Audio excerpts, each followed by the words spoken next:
I'm Jessica, 27, standing frozen on my parents' doorstep, the homemade pumpkin pie trembling in my hands as Dad's words hang in the frigid November air. My mother Catherine avoids eye contact while my father David blocks the entrance. Behind them, my sister Amanda smirks slightly, victory gleaming in her eyes. The family secret I discovered 3 weeks ago burns in my chest, just like the envelope tucked in my purse burns against my side. I never imagined Thanksgiving would become the day my entire family would slam the door in my face. Before I begin my story, where are you watching from? Hit that like and subscribe button if you've ever felt betrayed by the people who were supposed to love you unconditionally. Growing up, we were the picture-perfect middle-class family in suburban Boston. Our colonial-style home with the white picket fence featured prominently in our annual Christmas cards. My father David, a successful investment banker, ruled our household with firm expectations and unwavering standards. He coached Tyler's Little League team and attended Amanda's dance recitals with religious dedication. He even made time to help me practice my presentation skills for school projects, though his critiques were always more abundant than his praise. My mother Catherine was the quintessential peacekeeper. A former kindergarten teacher who became a stay-at-home mom after Amanda was born, she devoted herself to maintaining harmony in our household. When Dad's temper flared, she smoothed things over. When siblings fought, she mediated with cookies and rational discussion. She was soft where Dad was hard, flexible where he was rigid. Then there were us kids. Amanda, 2 years my senior, was always the golden child. Class president, cheerleading captain, and eventually married her high school sweetheart right after college. She followed the exact path our parents had mapped out for her, and they rewarded her with endless praise and financial support. Dad paid for her lavish wedding to Brian, a promising young attorney from a good family, and helped them with the down payment on their picture-perfect suburban home just 15 minutes from my parents. Tyler, 4 years younger than me, was the baby of the family and the only boy. He got away with things Amanda and I never could, partly because of his easygoing, charming nature. He knew exactly how to make Mom laugh and how to deflect Dad's criticism with just the right amount of deference and humor. Currently in medical school, Tyler was busy building the prestigious career our father always wanted. And then there was me, Jessica, the middle child. I wasn't rebellious, but I wasn't completely compliant either. I studied hard and got good grades, but instead of pursuing law or medicine as Dad suggested, I followed my passion for art and became a graphic designer. After college, I moved to New York City for a job opportunity rather than staying close to home like Amanda. My parents never said they were disappointed, but their lukewarm responses to my achievements compared to their enthusiasm for Amanda's traditional choices told me everything. Despite these dynamics, our family maintained close contact. Sunday dinners whenever I was in town, regular group texts, and holiday gatherings were non-negotiable traditions. Thanksgiving at my parents' house was particularly sacred. Mom would spend days preparing, Dad would ceremoniously carve the turkey, and we all had assigned roles. Mine was dessert and table decoration, Amanda handled appetizers, and Tyler was in charge of beverages. Even as adults, these roles remained unchanged. Last year was the first Thanksgiving I ever missed. My agency landed a major client, and the deadline coincided with the holiday. I worked through Thanksgiving, promising to make it up at Christmas. Dad was noticeably cold during our Christmas gathering, making several comments about priorities and family commitment. Mom tried to smooth things over as usual, but the tension lingered. This year, I was determined to make Thanksgiving perfect. I requested time off months in advance, found a beautiful vintage serving dish for Mom as a gift, and perfected my pumpkin pie recipe. I even prepared thoughtful conversation topics to share about my latest projects, carefully framed to impress my father. But about a month before Thanksgiving, I began noticing strange behavior from my family. Mom's calls became shorter and less frequent. She seemed evasive when discussing Thanksgiving plans, changing the subject whenever I asked for specifics about timing or what I should bring. Dad, who usually sent his perfunctory weekly check-in text, went silent. Even Tyler, who normally kept me updated on family gossip, became unusually brief in his communications. Amanda was the strangest of all. She suddenly started reaching out more, asking unusual questions about my schedule, my apartment, and even my friend circle in New York. It felt invasive and out of character for a sister who typically only contacted me to boast about her children's achievements or her husband's latest promotion. I initially dismissed my concerns as paranoia. Everyone gets busy, I told myself. Mom was probably just deep in her holiday planning mode. Dad was likely wrapped up in end-of-year work stress. Tyler was drowning in medical school responsibilities. And Amanda, well, perhaps she was finally making an effort to connect. Still, something felt off. There was a new tension in our family dynamic that I couldn't quite identify. Little did I know that this tension was the tremor before an earthquake that would completely devastate the foundation of my identity and my place within the family. 3 weeks before Thanksgiving, I took a Friday off work and surprised my parents with a visit. Dad was at the office, but Mom was home and genuinely seemed happy to see me, if a bit flustered by my unexpected arrival. She mentioned they were cleaning out the attic to make room for holiday decorations, so I offered to help. The attic was dusty and cramped, filled with boxes labeled in my father's meticulous handwriting. We worked companionably, sorting through Christmas ornaments, old clothes, and photo albums. Mom seemed to relax as we reminisced over childhood mementos and laughed at outdated fashion choices captured in family photos. "Can you bring those financial files down to Dad's office?" Mom asked, pointing to a stack of banker's boxes in the corner. "He wants to sort through them this weekend." I grabbed the first box, but as I lifted it, the bottom gave way. Papers cascaded onto the attic floor, and I knelt to gather them quickly. "I'm so sorry, Mom," I said, collecting the scattered documents. That's when I saw it. A legal document partially hidden beneath an old tax return. The words "Certificate of Adoption" were clearly visible at the top, along with my name. My hands froze. My heart pounded so loudly I was certain Mom could hear it from across the attic. "Jessica? Is everything okay?" Mom called, her voice seeming to come from somewhere far away. With trembling hands, I pulled the document free and read it. There it was in black and white. Jessica Lynn Baker, adopted at age 2 by David and Catherine Baker on March 15, 1997. My birth mother was listed as Melissa Parker, father unknown. I couldn't breathe. The attic suddenly felt airless and tiny. I was adopted? How was this possible? I had baby pictures. I had stories of my birth. I thought I had the truth. "Jessica?" Mom appeared beside me, her face draining of color when she saw what I was holding. "Oh God. What is this?" I whispered, though I knew exactly what it was. "Mom, what is this?" She sank down onto an old trunk, her hands fluttering nervously. "You weren't supposed to find out this way. Your father, he wanted to protect you."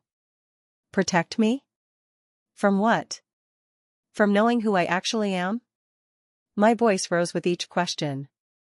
"Please keep your voice down," Mom pleaded. "Your father will be home soon. Does he know that I don't know? Has this been some kind of family secret?" I was standing now, the adoption certificate clutched in my hand. "Jessica, please try to understand. When we adopted you, you were so young. You had already been through so much. Your birth mother was just a teenager, completely unprepared to raise a child. We legally became your parents, and in every way that matters, we are your parents." "What about Amanda and Tyler? Are they adopted too?" But I already knew the answer. The resemblance between my siblings and my parents was unmistakable. "No," Mom admitted quietly. "There are biological children." The confirmation hit like a physical blow. I sat down hard on a dusty box, my mind reeling. This explained so much. The subtle differences in how I was treated. The constant feeling of not quite measuring up. The sense that I somehow didn't fit completely into my own family. "Does everyone know except me?" I asked, my voice hollow. Mom hesitated, which was answer enough. "Amanda knows, doesn't she?" And Tyler? Tyler was too young when you came to us. We told him when he was a teenager. Amanda, she was 4 when we adopted you. She remembers your arrival. So I'm the only one who's been lied to my entire life? The betrayal cut deeper with each revelation. Your father thought it was best. He wanted you to feel like you truly belonged, without any complications or confusion. He loves you, Jessica. We both do. You're our daughter in every way that matters. Except by blood, I said bitterly. And apparently that matters a lot in this family. Please, Mom begged, suddenly grabbing my hands. Don't tell your father you found out this way. Let me talk to him first. He'll be devastated that this is how you discovered the truth. Devastated that I found out, or devastated that he can't keep controlling the narrative of my life?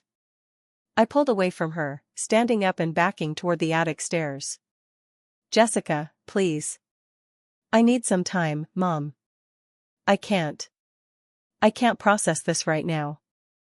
I fled down the stairs, grabbed my coat and car keys, and drove to the small hotel in town where I'd planned to stay for the weekend. Once in my room, I collapsed onto the bed, my mind spinning with questions. Who was Melissa Parker? Where was she now? Did she ever think about me? Did she want to find me? Why was I given up for adoption? What happened to my biological father? I spent the entire weekend in that hotel room, cycling through shock, grief, anger, and confusion. I ignored calls from both my parents, needing space to absorb this life-altering revelation. By Sunday evening, I'd made a decision. I needed to know more about my origins. I couldn't return to New York and pretend nothing had changed. My entire identity felt like a fabrication, and I needed truth to rebuild it. Back in New York, I took a week off work, claiming a family emergency, which wasn't far from the truth. I hired a private investigator who specialized in adoption cases. Within days, she provided me with information about Melissa Parker.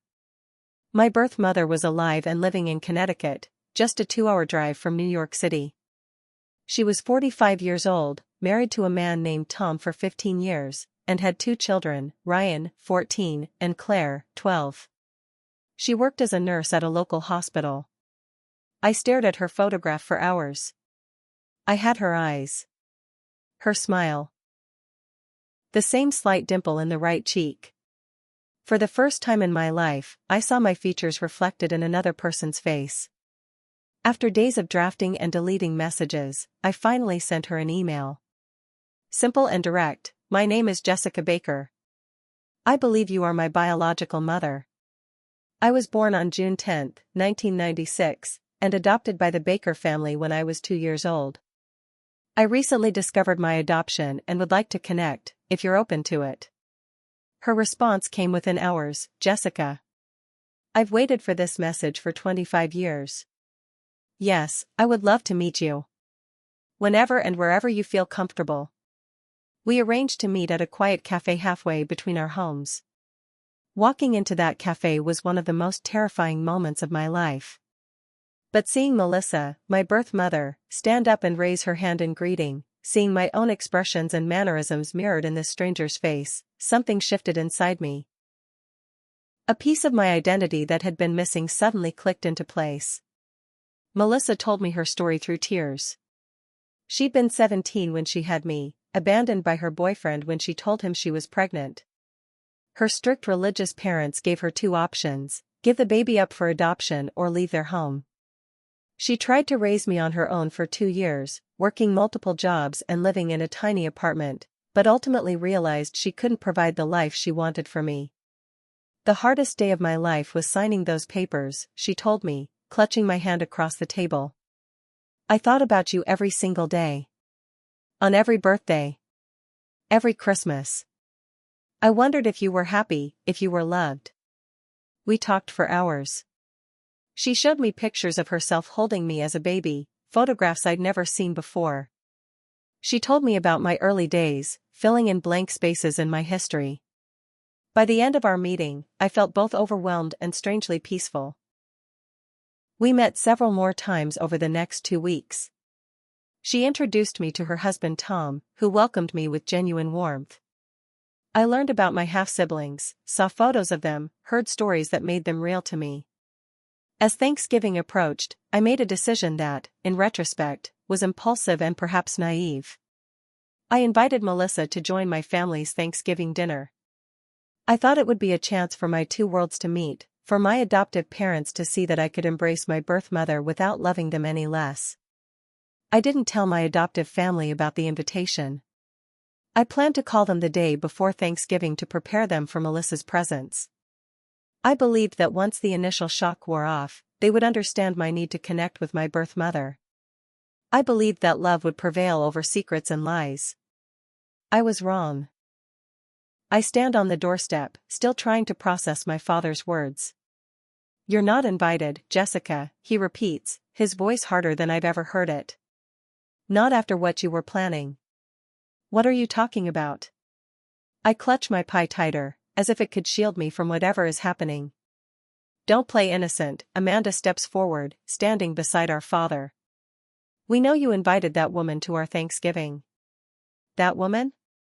I repeat, disbelief turning quickly to anger as I realize what's happening. "You mean my birth mother? How did you even know about that?" Amanda's smug expression tells me everything before she even speaks. "You should really be more careful about leaving your email open on shared family computers." The betrayal hits me like a physical blow. During her surprise visit to my apartment last week, Amanda had asked to check her email on my laptop while I was cooking dinner for us. She hadn't been reaching out to reconnect, she'd been spying on me. "You went through my private emails?" My voice rises in disbelief. "I was protecting our family," Amanda says righteously. "Imagine how Mom and Dad would have felt, having that stranger show up at Thanksgiving dinner without any warning." "I was going to tell them tomorrow," I say, looking pleadingly at my mother, whose eyes remain fixed on the ground. "I just wanted everyone to meet. I wasn't trying to hurt anyone." "You've been sneaking around behind our backs for weeks," my father says, his voice cold.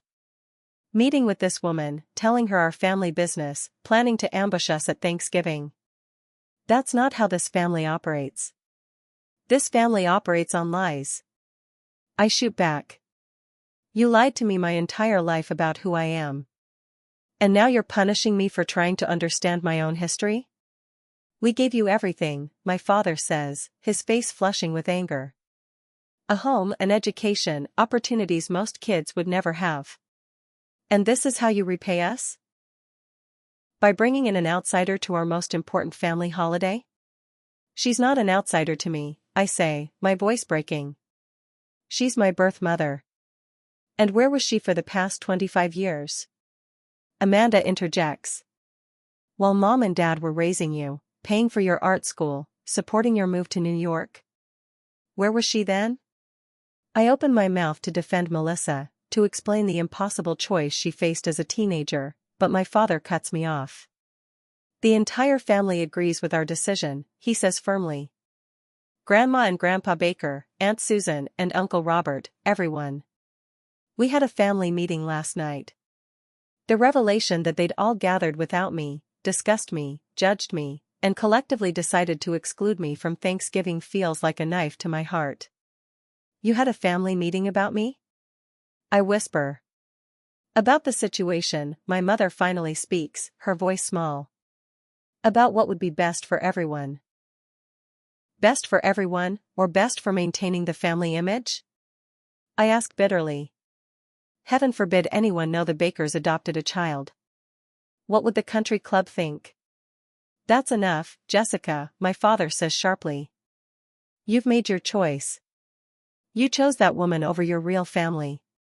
"She is my real family too," I insist, tears now streaming down my face. "And I didn't choose anyone over anyone else. I was trying to bring my worlds together." "Well, it's not happening at our Thanksgiving table," my father says with finality.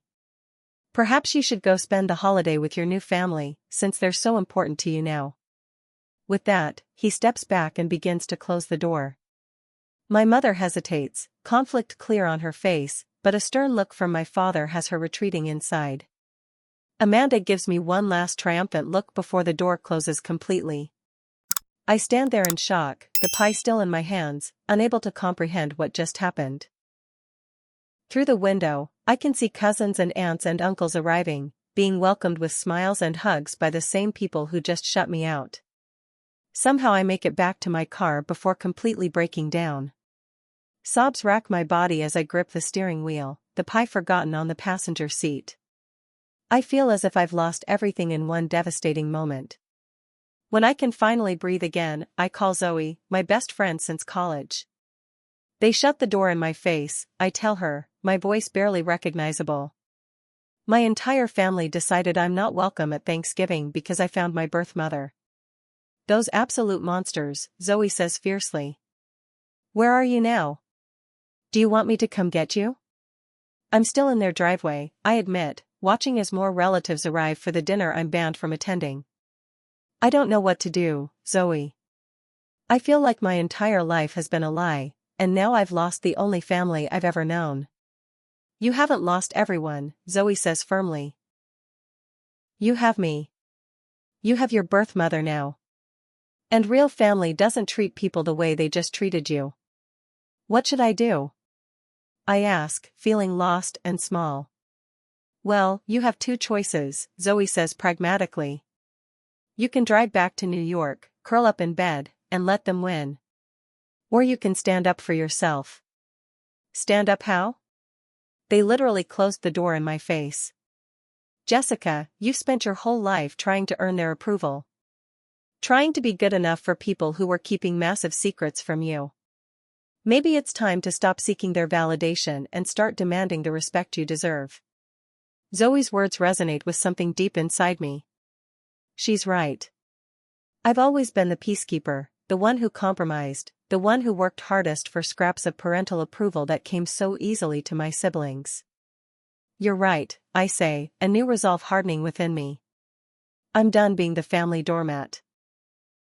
That's my girl, Zoe says, relief evident in her voice. So what's the plan? I think for a moment, watching another car pull into my parents' driveway. Melissa invited me to their Thanksgiving when we first met. I turned her down because I was planning to be here. I think I'll take her up on it after all. Perfect, Zoe approves. Call her right now. I hang up and immediately dial Melissa's number, half expecting her to have changed her mind about welcoming her long-lost daughter for Thanksgiving dinner. Jessica, she answers, surprise in her voice. Is everything okay? Not really, I admit, starting my car. It turns out I'm not welcome at my parents' Thanksgiving after all. Is your invitation still open? Of course, she says without hesitation. We'd love to have you. We're just starting to prepare the food. I'll be there in 2 hours, I say, pulling out of the driveway where I'm clearly not wanted. And Melissa? Thank you. As I drive away from the house I grew up in, I glance in my rearview mirror one last time. Through the large front window, I can see my family gathering, laughing, embracing. For the first time, I wonder if I was ever truly part of that picture, or if I was always just an outsider they were pretending to include. The thought hurts, but there's something freeing in it too. If I was never truly one of them, then perhaps I'm not losing as much as I thought. The GPS directs me to a modest 2-story home in a middle-class neighborhood in Connecticut.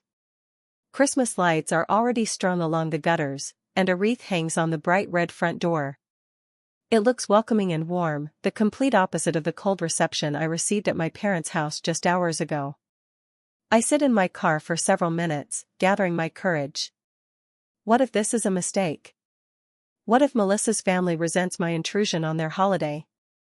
What if they're just being polite, but don't really want me here? Before I can talk myself into driving away, the front door opens and Melissa steps onto the porch. She spots my car and waves, her face lighting up with a smile so like my own that it startles me even now. There's no turning back. I grab the slightly squashed pumpkin pie from the passenger seat and make my way to the door. Melissa meets me halfway down the path and, without hesitation, pulls me into a warm embrace. I'm so glad you came, she says, and the genuine welcome in her voice brings fresh tears to my eyes. Though I'm sorry about the circumstances. Me too, I manage, pulling back to look at her. I hope it's really okay that I'm crashing your family Thanksgiving. You're not crashing anything, she assures me, taking the pie from my hands. Your family, Jessica. You belong here as much as anyone. She leads me inside to a home that's nothing like the pristine, perfectly decorated house I grew up in. This place is lived in, slightly messy, with family photos covering nearly every wall and surface. It smells like roasting turkey and something sweet baking in the oven. A tall man with kind eyes approaches, wiping his hands on a dish towel.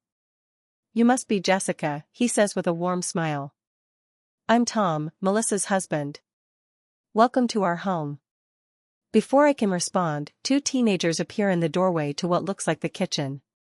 The boy, lanky with the same dark hair as Melissa, stares at me with undisguised curiosity. The girl, slightly shorter with Tom's gentle eyes, gives me a shy smile.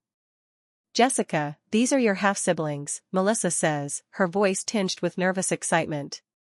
Ryan and Claire. Hey, Ryan says, giving an awkward wave. Mom's been talking about you nonstop since you found her. It's cool to finally meet you.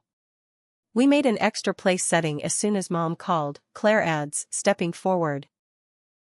And I hope you like sweet potato casserole because I made tons. Their immediate acceptance, so different from the rejection I experienced earlier today, makes my chest tight with emotion. Thank you, I say, not knowing how else to express my gratitude for their welcome. Come on into the kitchen, Tom says easily, as if I'd been visiting their home for years. We're all just helping with the final dinner preparations. Do you cook, Jessica? I make a decent pumpkin pie, I say, gesturing to the dessert Melissa is still holding. Though it got a little squashed in transport. Looks perfect to me, Melissa says, placing it on the counter next to two other pies. And it'll be wonderful to have something you made as part of our meal. The kitchen is small but cozy, with everyone working together in a choreographed chaos that somehow results in dishes being completed and placed on the dining room table. I'm immediately given the task of making the gravy, which has apparently been Tom's nemesis for years. She's got your touch with the whisk, Mel, Tom comments as I smoothly transform the lumpy mixture into silky gravy. Must be genetic. Must be, Melissa agrees, and the pride in her voice warms me from the inside. As we work, they ask me questions about my life, not out of politeness or obligation, but with genuine interest. What's New York like? How did I get into graphic design? What kind of projects am I working on? They listen attentively to my answers, asking follow-up questions that show they're truly engaged. It strikes me that in all my years with the Bakers, no one ever asked me these kinds of questions about my passions. My father was concerned with grades and career prospects, my mother with social connections, and Amanda only with how my achievements compared to hers. But here, in this kitchen with people who were strangers just weeks ago, I feel seen in a way I never have before.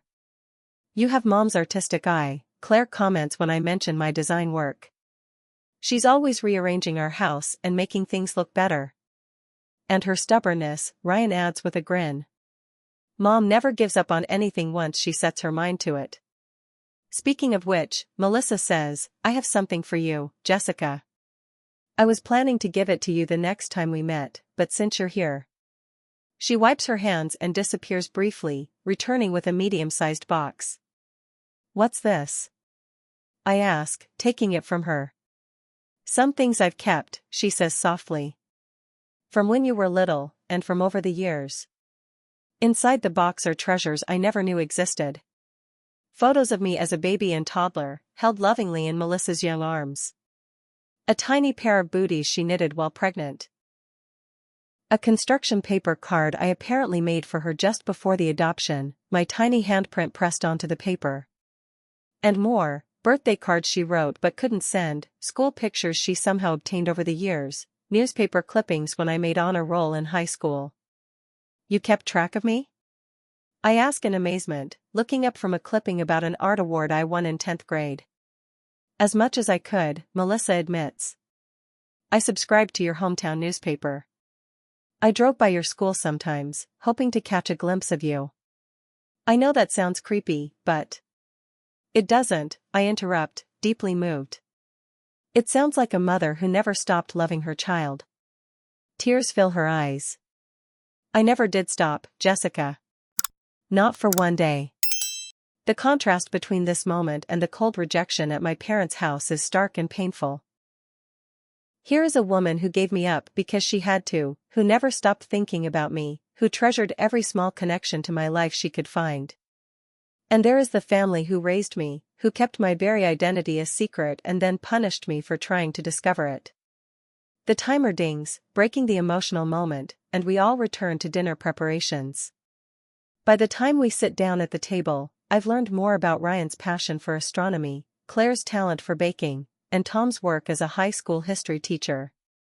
The table is nothing like the formal, perfectly arranged Thanksgiving settings my mother always created.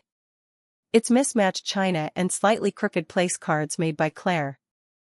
The turkey is a little dry, and Tom's attempt at cranberry sauce is more liquid than jelly. But the genuine warmth and connection around the table make it the most meaningful Thanksgiving meal I've ever experienced. In our family, Tom explains as we prepare to eat, we have a tradition of saying one thing we're grateful for before we dig in. I'll start, Ryan volunteers. I'm grateful for video games and that Mom didn't make me wear a tie today. Everyone laughs, and Claire goes next. I'm grateful for my family and for meeting my cool new sister who lives in New York City. Her simple acceptance brings a lump to my throat. Tom expresses gratitude for having everyone healthy and together, and then it's Melissa's turn. She takes a deep breath, her eyes glistening with tears. I'm grateful for second chances, she says, looking directly at me. And for the miracle of having you at our table today, Jessica. I've dreamed of this moment for 25 years. When it's my turn, I struggle to speak around the emotion clogging my throat. I'm grateful to have found a place where I truly belong, I finally manage. Even if I didn't know I was looking for it. The meal that follows is filled with conversation, laughter, and stories. They share family jokes and traditions, always taking care to explain them to me rather than leaving me feeling like an outsider. They ask my opinions and genuinely listen to my answers. They notice small things about me, the way I arrange food on my plate, my tendency to talk with my hands, and point out how they're similar to Melissa's habits. For the first time in my life, I see myself reflected in the people around me. Not just physical traits, but mannerisms, personality quirks, even the way we think. It's like discovering a piece of myself I never knew was missing. As the evening progresses, I find myself wondering about all the Thanksgivings I spent with the Bakers, always feeling slightly out of step, never quite fitting the mold they created. I wonder if they're discussing me right now, justifying their actions to each other, perhaps even relieved that I'm not there to disrupt their perfect family narrative. But looking around at these people who welcome me so completely, who see me as I am and value me for it, I realize something profound. The family that raised me may have provided material comfort and opportunities, but they never gave me the most important thing, the freedom to be myself, to know my own story, to be accepted unconditionally. Here, in this modest home with these warm-hearted strangers who share my blood, I found that acceptance in just a few hours. The revelation is both healing and heartbreaking. The day after Thanksgiving, I wake up in the comfortable guest room of Melissa and Tom's house. They insisted I stay overnight rather than drive back to New York when I was so emotionally exhausted, and for once, I accepted help without feeling guilty. I check my phone to find several missed calls from Tyler and one text, "Please call me." Not everyone agrees with what happened yesterday. I step outside onto the back porch to return his call, watching the morning mist rise over Melissa's well-tended garden. "Jessica?" Tyler answers immediately. "Are you okay? Where are you?" "I'm fine," I assure him, though fine doesn't begin to describe the emotional roller coaster of the past 24 hours. "I'm at Melissa's house." "My birth mother," I add, still getting used to saying those words aloud. "I'm so sorry about yesterday," Tyler says, his voice low. "I wanted to call you right away, but I couldn't get away from the house until now." I'm at a coffee shop. Were you there? I ask, the hurt rising fresh in my chest. When they decided to uninvite me? No, Tyler says firmly. I was at the hospital doing a rotation. I didn't even know what happened until I showed up for dinner and you weren't there. Dad said you had chosen not to come, but I knew that couldn't be right. The relief that at least one member of my adoptive family wasn't part of the collective rejection brings fresh tears to my eyes. There's more to this, Jess, Tyler continues, his voice dropping even lower. Things I found out last night. Bad things. What do you mean? I ask, tensing at his tone. Tyler takes a deep breath. After dinner, Dad had too much scotch and got into an argument with Uncle Robert. I overheard them talking about you and your birth mother. And? I prompt when he hesitates. Dad didn't just accept your adoption through an agency like they told you, Tyler says. He actively sought out your birth mother when she was trying to keep you. He offered her money, a lot of money, to give you up and disappear permanently. The revelation hits me like a physical blow. What? Apparently Melissa tried to contact you several times over the years. Dad threatened her with legal action if she didn't stay away. He told her he'd claim she was unstable and dangerous. My mind reels, trying to process this new betrayal. All those years Melissa was trying to reach out, and my father actively prevented it. There's more, Tyler continues grimly. Amanda has known about your adoption since she was a child. She used it against Dad whenever she wanted something. Threatened to tell you the truth if she didn't get her way. She blackmailed him with my identity? I feel sick. Essentially, yes. And she's the one who convinced Mom and Dad that you finding your birth mother would be a disaster for the family. Why would she do that? What possible threat could my birth mother pose to them after all these years? Tyler sighs heavily. Money, Jess. It's always about money with Amanda. Grandfather Baker's will has a specific clause about inheritance being divided among blood descendants only. The pieces suddenly click into place with sickening clarity. So if I knew I was adopted, you wouldn't legally be entitled to a portion of the inheritance when Mom and Dad pass away, Tyler confirms. Amanda convinced them that your birth mother was after the Baker fortune, and that you finding out about your adoption would lead to a lawsuit over the inheritance. I laugh bitterly. That's ridiculous. I don't care about the money. I just wanted the truth about who I am.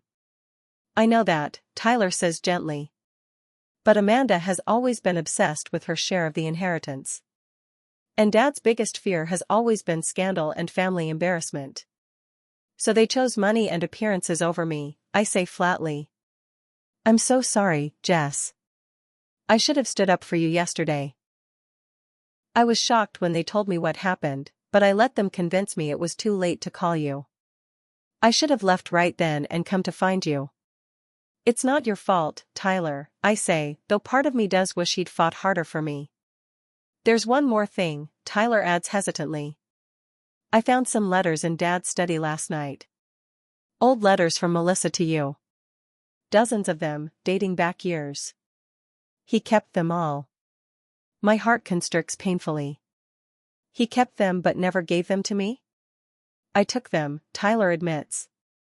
I was going to mail them to your apartment in New York, but since I've got you on the phone, I can bring them to you.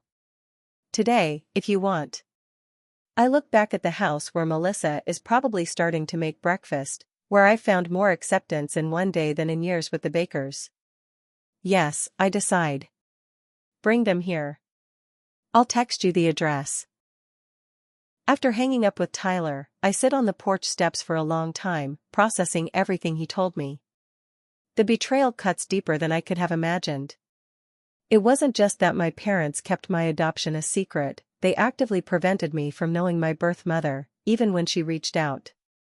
They prioritized money and appearances over my right to know my own history. And Amanda, my own sister, manipulated the situation for her financial benefit, caring more about her inheritance than my emotional well-being. As the shock begins to fade, another emotion takes its place, anger. White-hot, clarifying anger. For the first time in my life, I'm not sad or hurt or confused about my place in the Baker family. I'm furious at how they've treated me, at the choices they made that affected my entire life without my knowledge or consent. This anger feels different from any emotion I've allowed myself to feel toward my family before. It feels powerful, righteous. And for once, I don't try to suppress it or reason it away.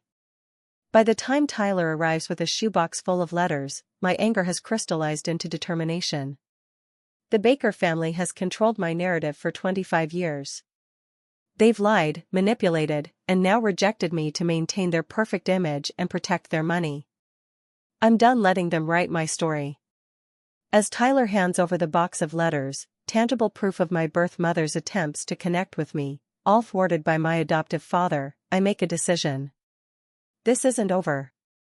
The Bakers don't get to dismiss me and continue their perfectly crafted lives as if I never existed.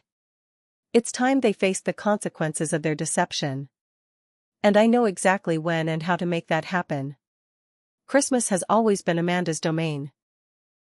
While Thanksgiving belongs to our parents, Christmas dinner happens at Amanda and Brian's house, where she can showcase her perfect home, perfect children, and perfect life to the entire extended family.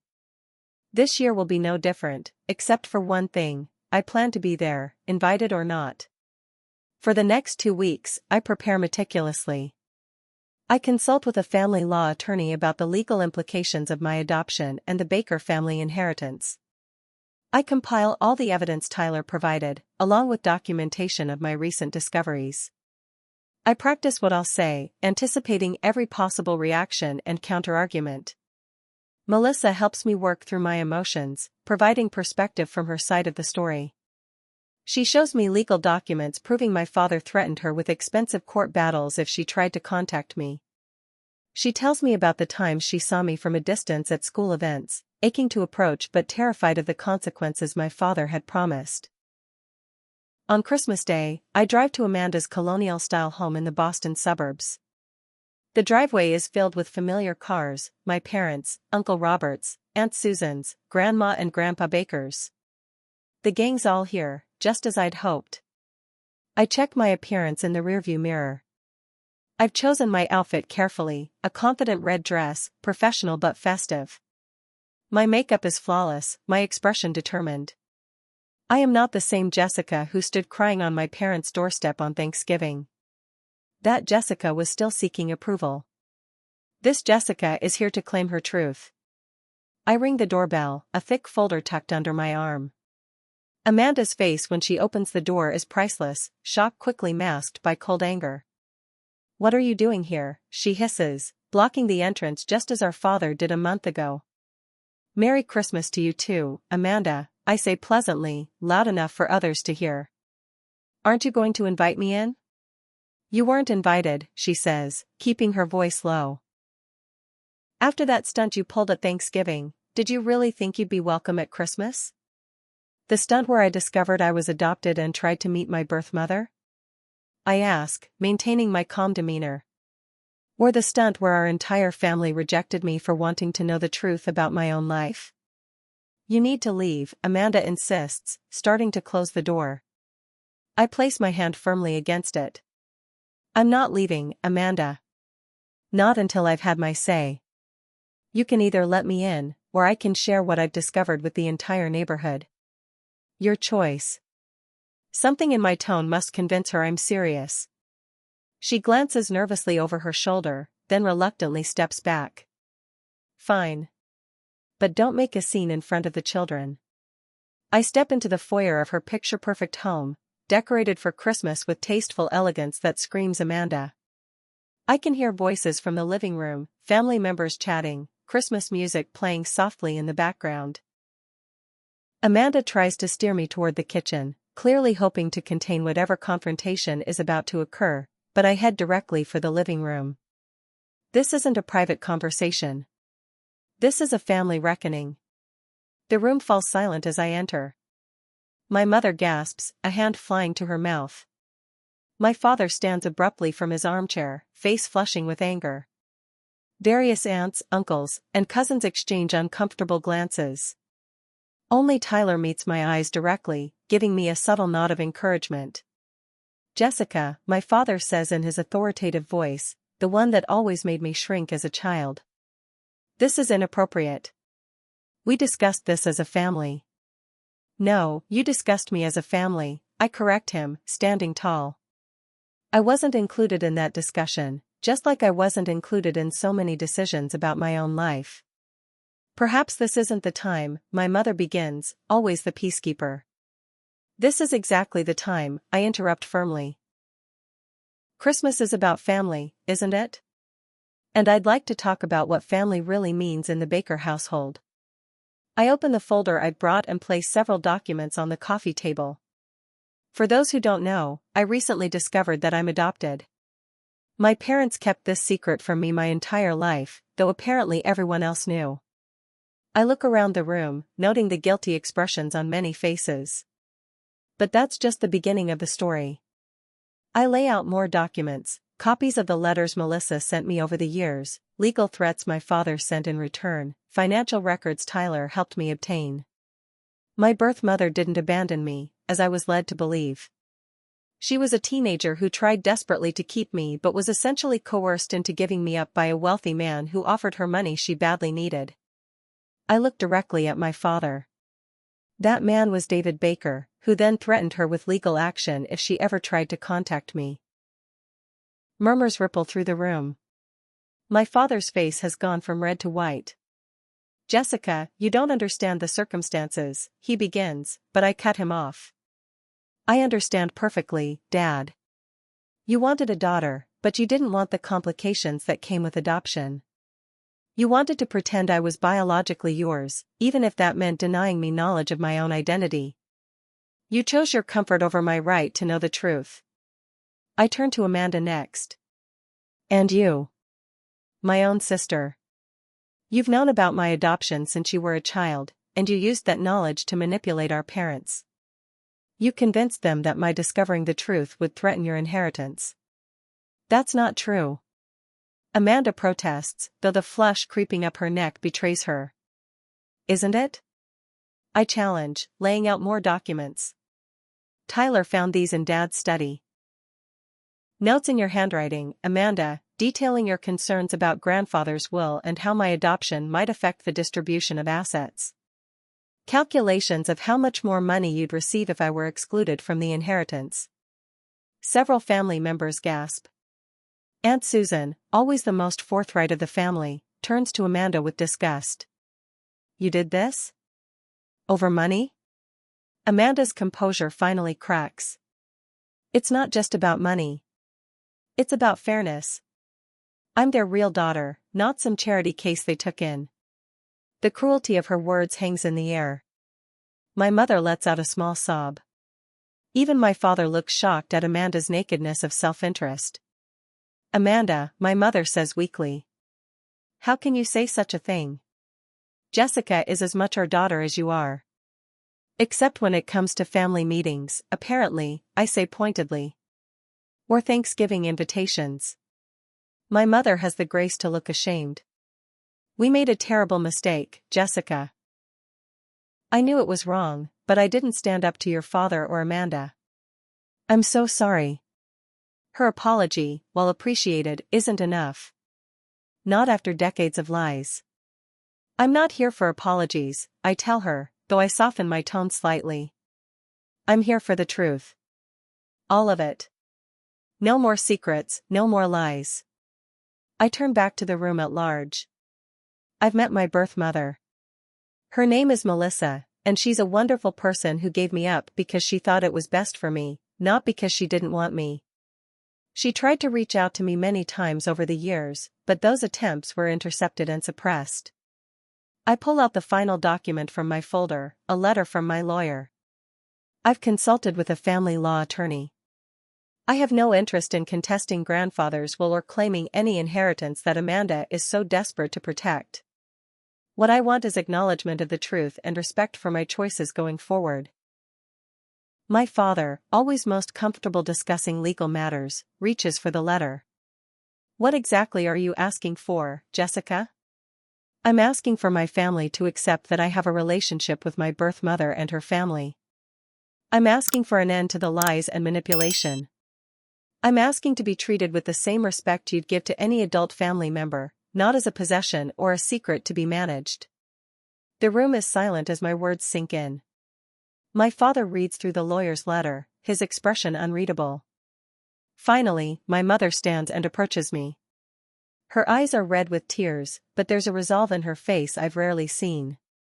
Jessica is right, she says, turning to face the family. We've done her a terrible injustice.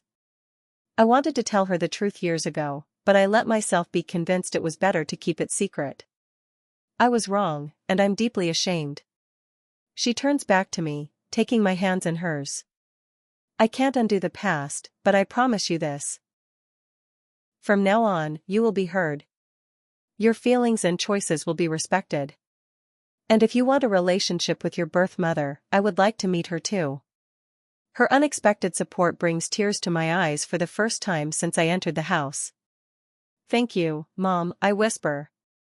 My father remains silent, pride warring with shame on his face. Amanda looks furious but contained, aware that she's lost the family's sympathy with her outburst about being the real daughter. Aunt Susan breaks the tension by standing up decisively. Well, I for one would like to propose a toast to Jessica's courage. It can't have been easy to come here today, but I'm glad you did, dear. This family has needed a good shake-up for years. Uncle Robert, always following his wife's lead, raises his glass as well. To honesty and new beginnings. One by one, family members lift their glasses. Even my father eventually joins in, though his expression remains guarded. Only Amanda refuses, storming off to the kitchen with the excuse of checking on dinner. As the initial tension dissolves into smaller conversations, Tyler approaches and gives me a fierce hug.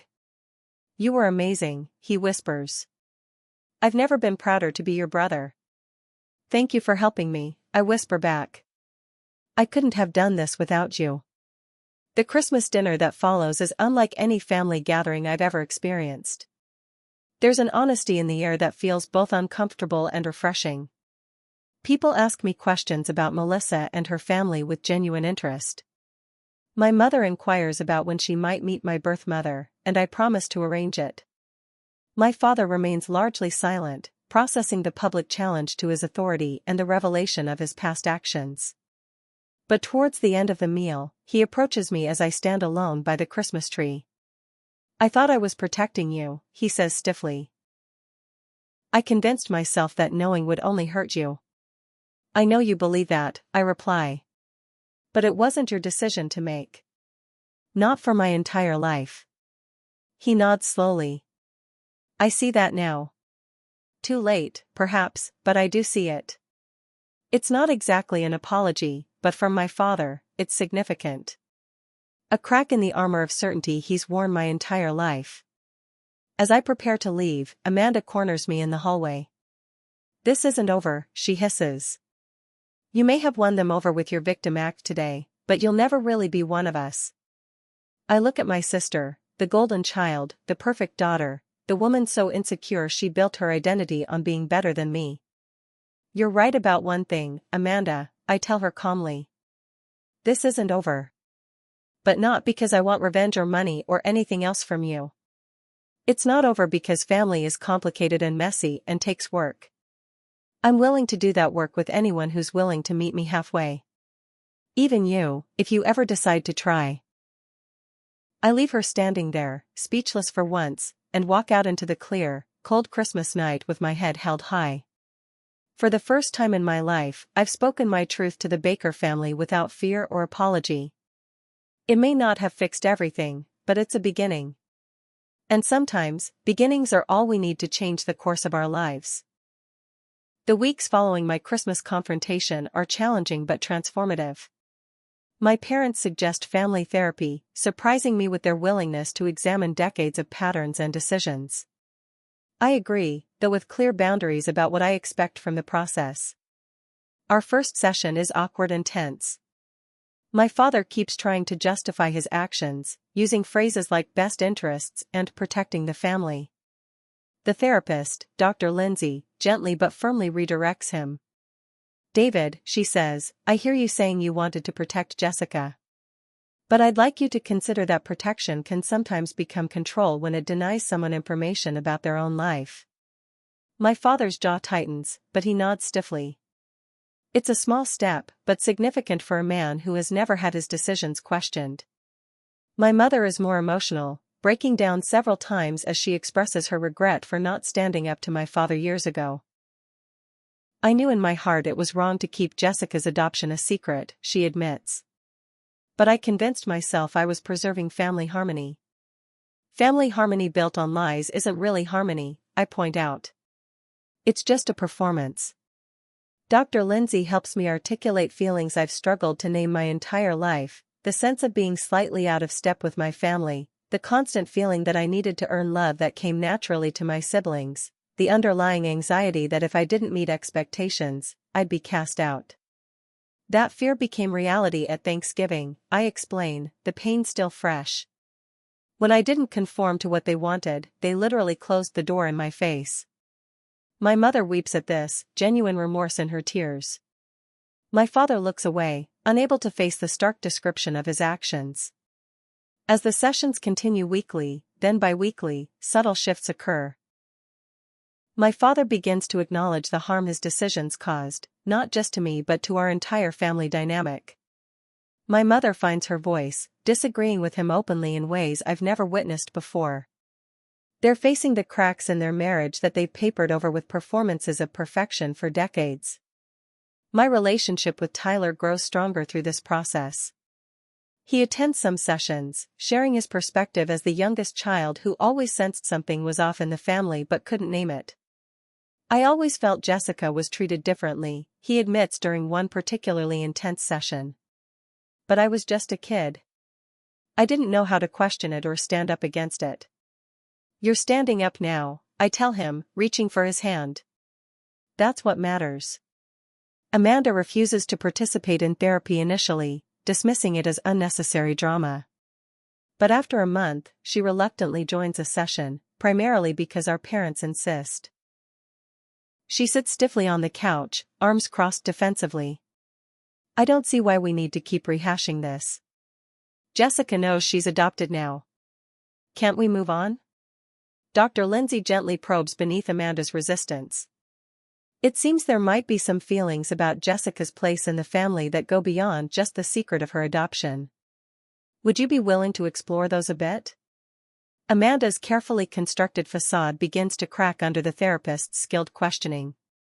By the end of the session, she's tearfully admitting to feelings of jealousy and insecurity that have plagued her since childhood.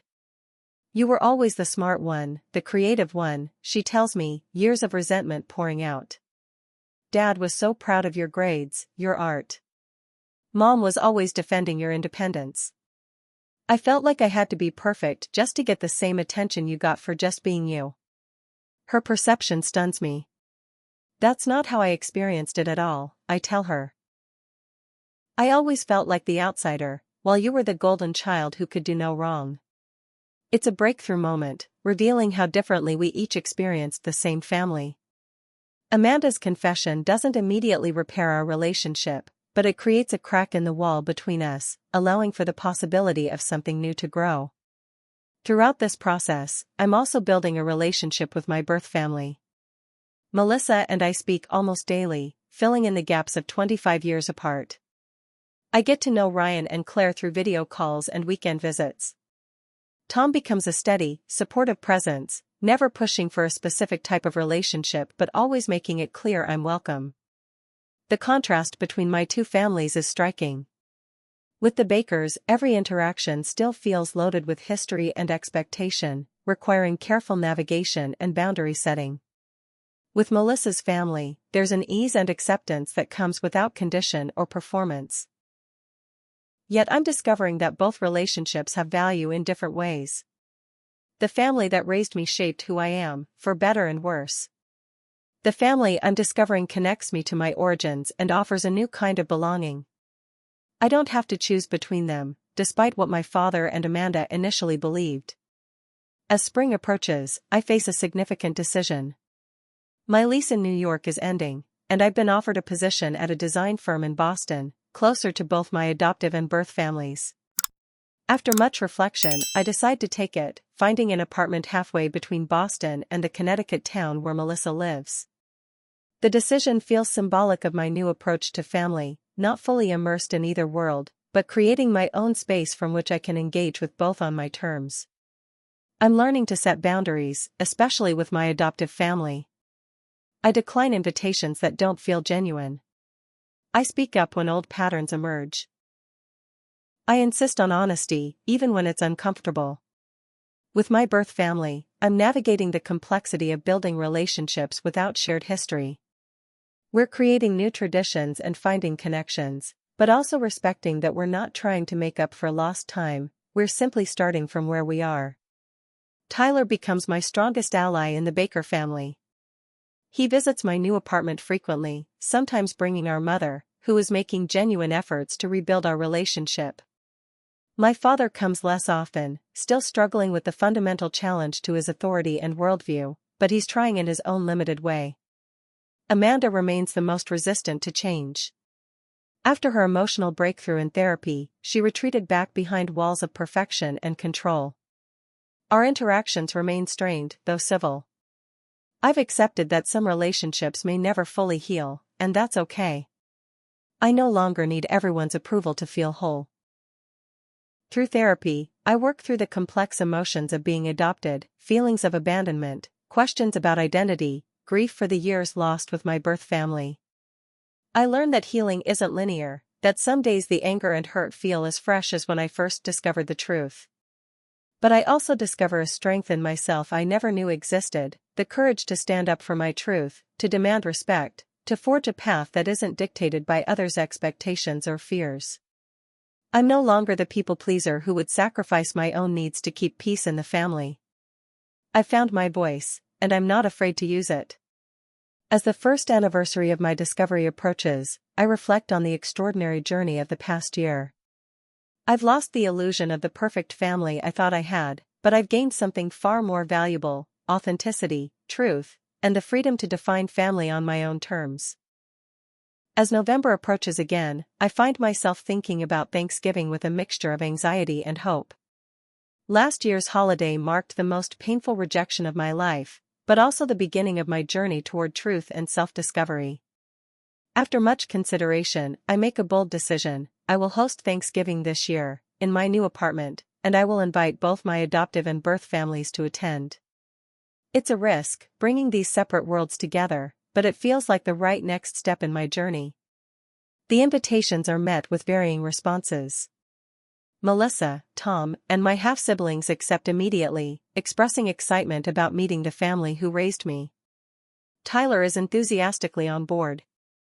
My mother accepts after a brief hesitation, admitting her nervousness but affirming her commitment to supporting me. My father takes 3 days to respond, finally agreeing with his typical brevity. Amanda initially declines, citing prior plans, but reconsiders after a conversation with our mother and confirms she and Brian will attend without their children. As Thanksgiving approaches, my anxiety increases. I clean my apartment obsessively, plan the menu with painstaking care, and have multiple preparatory conversations with Dr. Lindsay about managing my expectations and emotions. Remember, Jessica, she advises, you can't control how everyone will interact or what they'll feel. All you can control is how you respond and the boundaries you maintain. The morning of Thanksgiving, I wake early after a restless night. As I begin preparations for the meal, a knock at my door surprises me. It's barely 9 a.m., and no one is expected until 2 p.m. I open the door to find my father standing there alone, looking uncharacteristically uncertain. "Dad? You're really early." "I know," he says, shifting uncomfortably. "I was hoping we could talk before everyone arrives.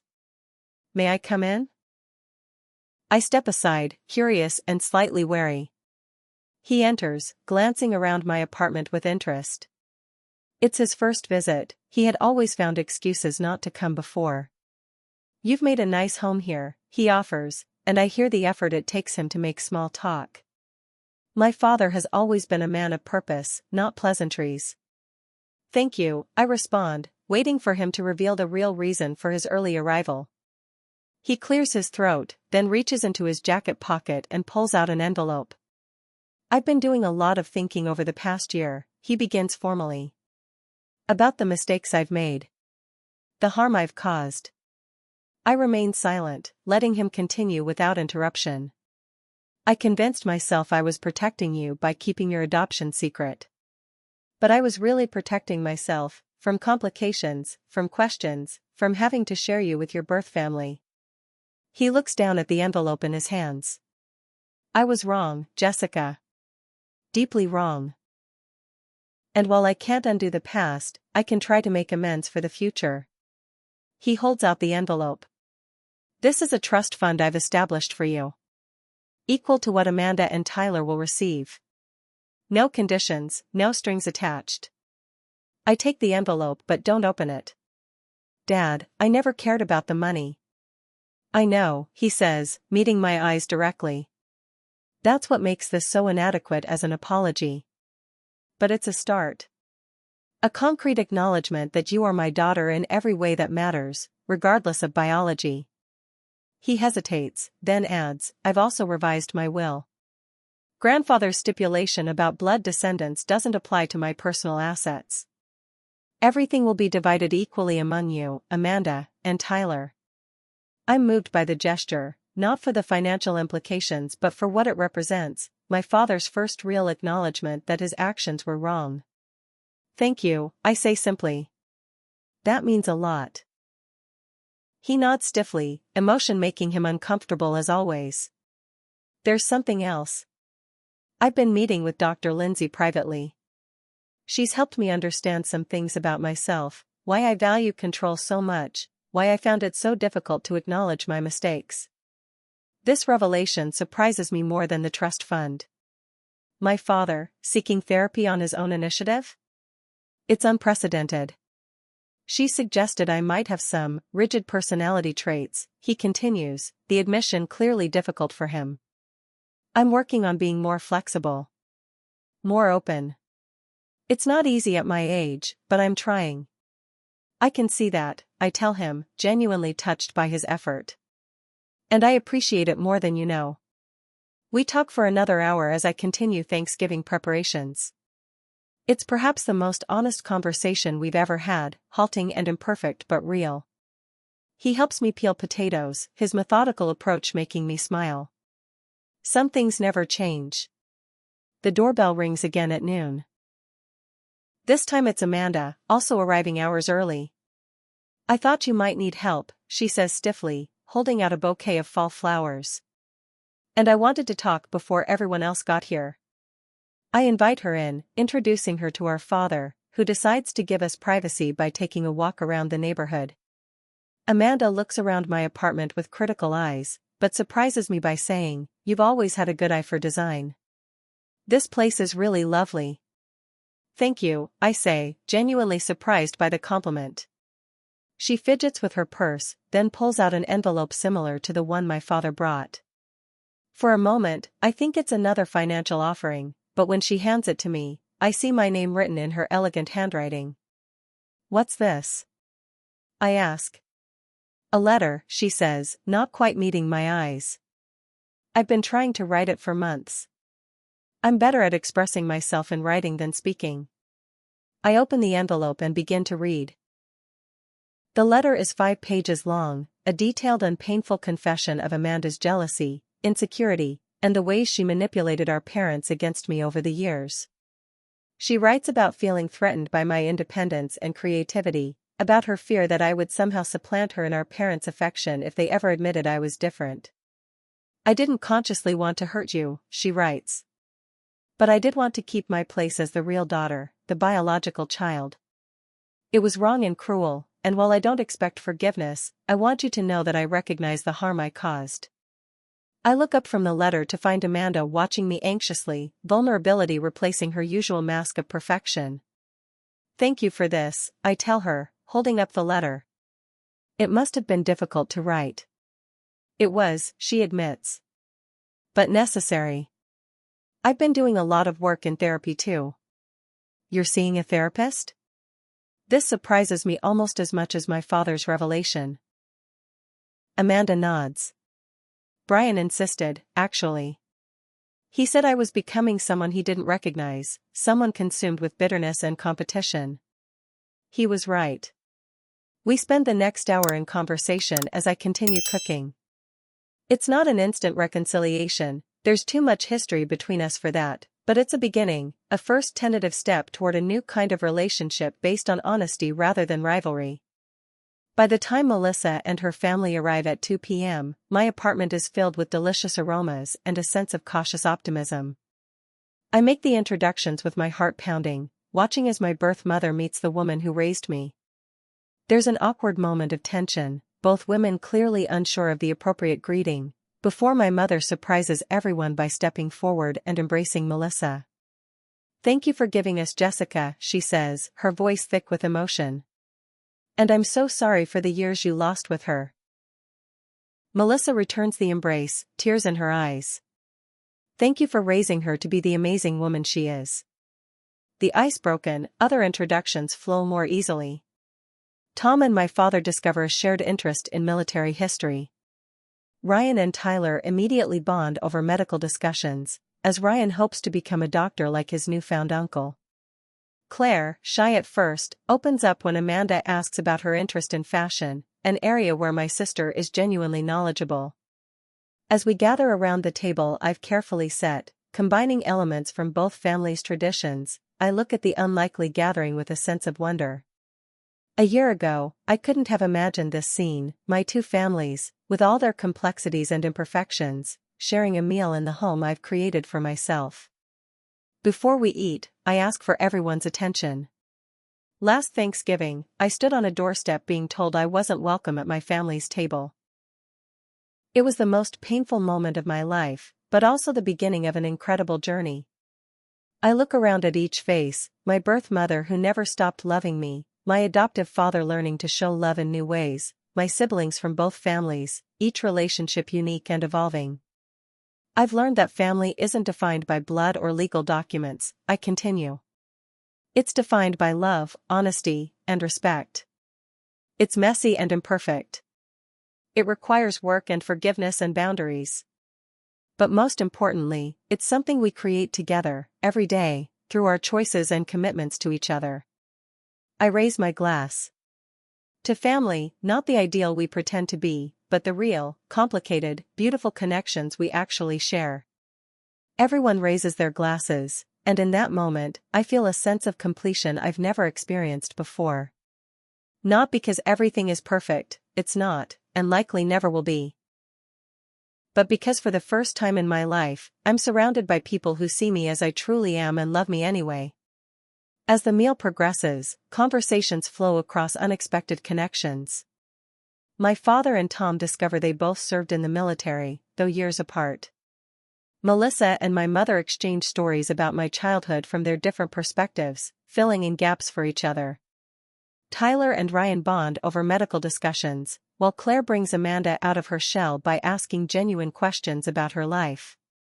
The most unexpected moment comes when Amanda pulls me aside as I'm serving dessert. "I have something else for you," she says quietly, handing me a small box. Inside is a delicate silver locket. When I open it, I find a tiny family photo on one side, the Bakers when I was about 10 years old, and a space on the other side. "I thought maybe you could put a picture of your birth family on the other side," Amanda explains, uncharacteristically hesitant.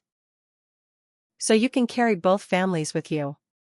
The thoughtfulness of the gift brings tears to my eyes. "Thank you, Amanda.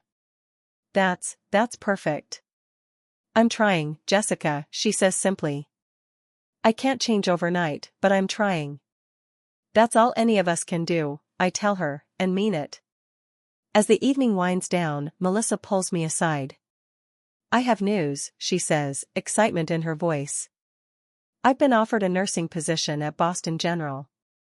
Tom and I have been talking about moving closer to be near you. What do you think?" "Really?" I'm surprised by how happy this makes me. "I think that would be wonderful." "We wouldn't crowd you," she assures me quickly. We just want the chance to be more present in your life, if you're open to that. I am, I tell her honestly. Very open to it. As guests begin to depart, I stand in my doorway, accepting hugs and promises of future gatherings. My father shakes Tom's hand with genuine respect. My mother and Melissa exchange phone numbers. Plans are made for Christmas gatherings that will include both families in some capacity. When everyone has gone, I close my door and lean against it, exhausted but deeply content. On my entryway table sits a framed photo Tyler took during dinner, all of us gathered around my table, imperfect but together. A year ago, I stood frozen on my parents' doorstep as they told me I wasn't invited to Thanksgiving. Today, I hosted both my families in a home of my own creation. The journey from that moment to this one has been painful, transformative, and ultimately healing.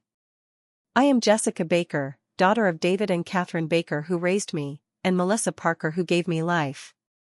I am sister to Amanda and Tyler by upbringing, and to Ryan and Claire by blood. I am not defined by anyone's expectations or limitations. I am the author of my own story, the creator of my own definition of family. And for the first time in my life, that story feels completely, authentically mine. Have you ever experienced a family secret that changed everything you thought you knew about yourself? How did you handle it? I'd love to hear your stories in the comments below. Don't forget to like this video if Jessica's journey resonated with you, subscribe for more powerful real-life stories, and share with someone who might need to hear that family is something we create through love and truth, not just blood or legal documents. Thank you for listening to my story, and remember that sometimes the most painful rejections can lead to the most beautiful discoveries about who we truly are.